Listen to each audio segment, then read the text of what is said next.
Welcome to the channel. Today we are going to show you how to easily add a profile photo on the Life360 app. Whether you are new to Life360 or just want to personalize your account, this video will guide you through the process. First, open the Life360 app on your phone. Next, tap on the settings icon located at the top left. Then select Account from the menu options. Then, click directly on your name. This action will allow you to access the option to change your profile photo. After that, click on the camera icon that appears near your current profile image. Click on Gallery to select an existing photo from your phone. Once you have selected the photo you want, click on Crop located at the top right.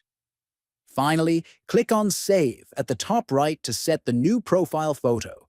Your account is now updated with your chosen image. If you found this tutorial helpful, please like the video, share it with others, and subscribe to the channel for more useful guides. Thanks for watching and stay tuned for more tips.